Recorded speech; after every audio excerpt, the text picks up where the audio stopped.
Tema keempat, materi 1. Halo anak-anak, kembali lagi kita belajar bersama setelah PTS kemarin. Hari ini kita akan belajar tentang kekayaan alam Indonesia. Coba kita simak dulu yuk peta Pulau Indonesia berikut ini. Gede banget ya. Tahukah kamu kalau negara kita adalah salah satu negara kepulauan paling kaya di seluruh dunia? Tidak hanya dengan hasil alamnya, tapi juga kekayaan dengan flora dan faunanya, atau bisa kita sebut dengan tumbuhan dan hewannya. Saking kayanya, negara kita memiliki banyak sekali hewan-hewan khas yang hampir punah loh. Oke, salah satunya adalah hewan yang berhidung panjang berikut ini. Ada yang tahu nggak ini apa? Oke, ini namanya adalah bekantan, yang merupakan salah satu jenis monyet yang berhidung panjang. Karena ciri khasnya tersebut, banyak diburu hewan ini. Oleh karena itu, hewan ini sangat dilindungi oleh pemerintah Indonesia karena keberadaannya yang hampir punah. Hewan ini tinggal di pedalaman hutan Kalimantan loh. Oke, selain bekantan, ada juga hewan yang ini nih. Ini bukan hewan lumba-lumba loh ya. Namanya adalah pesut mahakam. Salah satu jenis lumba-lumba yang tinggalnya di air tawar atau air-air seperti sungai, danau.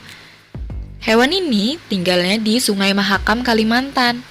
Karena keberadaannya yang sangat langka, mereka hampir punah karena sering diburu oleh manusia.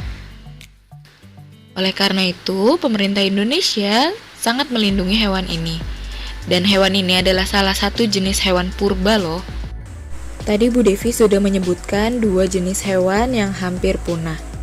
Tapi dari tadi juga Ibu Devi bilang hewan tersebut hampir punah. Hewan yang hampir punah itu apa sih Bu Devi? Hewan yang hampir punah adalah hewan yang keberadaannya terancam hilang karena jumlahnya semakin sedikit.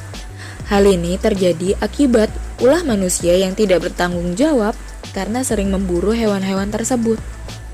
Oleh karena itu, hewan-hewan tersebut harus dilindungi dan harus dilestarikan kembali agar tidak hilang atau punah. Bagaimana caranya? Caranya adalah dengan adanya undang-undang tentang pelestarian satwa atau hewan yang terancam punah. Dengan adanya undang-undang ini, para pemburu dapat dipidana atau dimasukkan ke dalam penjara kalau ketahuan memburu hewan-hewan yang terancam punah. Setelah kita tadi membahas hewan yang terancam punah, ada juga loh hewan yang tidak terancam punah karena jumlahnya yang banyak dan sering juga kita jumpai dalam kehidupan sehari-hari. Contohnya adalah hewan yang sengaja kita pelihara atau kita ternakan. Sebelum PTS minggu lalu, kita sudah belajar soal ras. Ternyata tidak hanya manusia loh yang punya ras, tapi hewan juga. Tapi ras dalam hewan ditentukan berdasarkan tempat hidup dan juga jenisnya yang sama. Hewan berdasarkan jenisnya ada hewan darat dan juga hewan air. Sedangkan jenis tempat tinggal berdasarkan ras hewan disebut dengan habitat. Tadi kita sudah membahas tentang hewan-hewan yang terancam punah di Indonesia dan juga bagaimana caranya untuk dapat melindungi atau melestarikan keberadaan hewan-hewan yang terancam punah tersebut. Tadi kita juga sudah belajar tentang ras atau pengelompokan hewan, yaitu ada hewan darat dan juga hewan air, dan juga jenis tempat tinggalnya yang bisa kita sebut dengan habitat. Terima kasih sudah memperhatikan pelajaran hari ini. Jangan lupa kerjakan latihannya. Terima kasih, sampai jumpa.